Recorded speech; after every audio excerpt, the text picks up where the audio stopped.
नमस्कार दोस्तों, मैं डॉक्टर सुप्रीत डॉक्टर हेल्थ से आपका स्वागत करता हूँ। आज हम बात करेंगे आयुर्वेदा के बारे में कि क्यों आयुर्वेदा ही क्यों जो हमारे स्पर्म काउंट को ज़ीरो से बढ़ा सकता है या फिर आपके लो स्पर्म काउंट, लो मोटिलिटी, लो मॉर्फोलॉजी को बढ़ा सकता है। आयुर्वेदा में ही ऐसा क्या है कि आयुर्वेदा आप चूज़ करो, ये चीज़ हम बोलते हैं आपको। तो सबसे पहली चीज़ कि हमारा जो आयुर्वेदा है वो एंशिएंट टाइम से ही चलते हुए आ रहा है। जो भी मॉडर्न आप देखते हैं पैथीज़ वो बाद में बनी है, बट आयुर्वेदा स्टार्टिंग से ही है। पहले जो सर्जरीज़ होती थी वो भी आयुर्वेदा में, आप अगर उसके हिस्ट्री को पढ़ते हैं तो वहाँ पे भी आप देखेंगे कि आपको आयुर्वेदा सर्जरी में भी मिलेगा। प्लस जो आयुर्वेदिक मेडिकेशंस हैं या जो आयुर्वेदिक हर्ब्स हैं वो हेल्प करती हैं एज अ होल।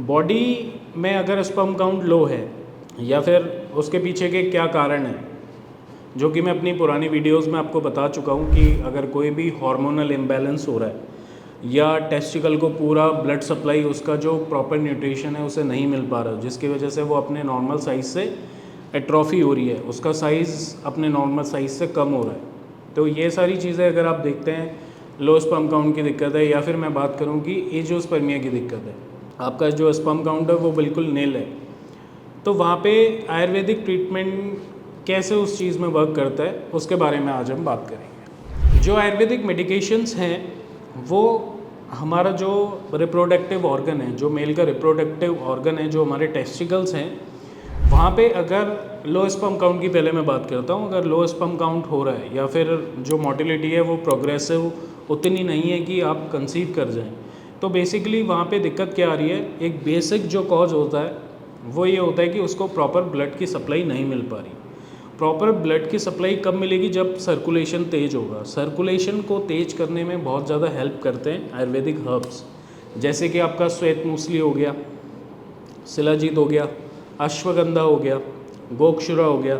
ये सारे जो हर्ब्स हैं ये आपको आपके लो लिबिडो, आपका जो सेक्सुअल डिज़ायर लो है उसको नॉर्मल करने में, उसको नॉर्मलाइज करने में हेल्प करेगा। साथ ही साथ जो आपके टेस्टिकल में प्रॉपर फंक्शनिंग नहीं हो रही है, जो फंक्शंस बॉडी नहीं कर पा रही है, खुद से जो स्पर्म को प्रोड्यूस करना चाहिए टेस्टिकल को वो नहीं कर पा रही है, तो उसको एनहेंस करने में बहुत ज़्यादा हेल्प करती हैं आयुर्वेदिक मेडिकेशंस।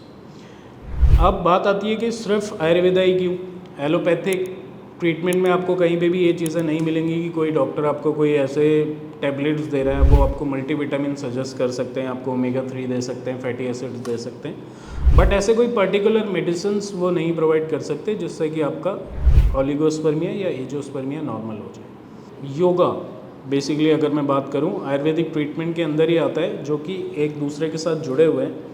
योग आपकी बॉडी में आपके पेल्विक मसल्स को स्ट्रॉन्ग करने में, जो भी मैं योग आपको सजेस्ट करता हूँ मेरी पुरानी वीडियोस में आप देखेंगे कि आपको जो योगा है वो आपको कैसे हेल्प कर सकता है। ये भी एक आयुर्वेदा का पार्ट है कि आपकी बॉडी में सर्कुलेशन तेज हो।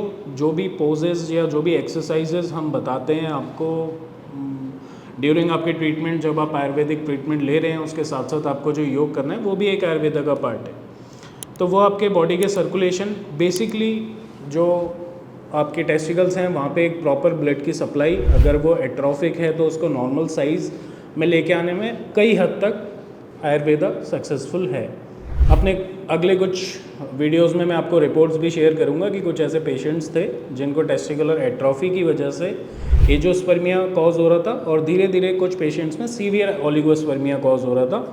आफ्टर ट्रीटमेंट आप देखेंगे कि उनके जो टेस्टिकल का साइज़ है वो अपने नॉर्मल साइज़ में वापस आ गया। बहुत सारे डॉक्टर्स कहते हैं कि ऐसा नहीं हो सकता कि टेस्टिकुलर एट्रोफी सही नहीं होती, बट हमने वो चीज़ देखी है, हमने वो चीज़ की है पेशेंट के साथ। नेक्स्ट वीडियो में मैं मिलूँगा आपको मेरी रिपोर्ट्स के साथ। वो रिपोर्ट्स में आप बिफ़ोर एंड आफ्टर देखिएगा कि टेस्टिकुलर एट्रोफी भी आयुर्वेदा से सही हुई है। एजियोस्पर्मिया, जीरो नील स्पर्म काउंट जो नॉन ऑब्स्ट्रक्टिव था वो भी हमने ठीक किया है आयुर्वेदिक मेडिकेशन से। साथ ही साथ ऑब्स्ट्रक्टिव एजियोस्पर्मिया भी हमने ठीक किया है।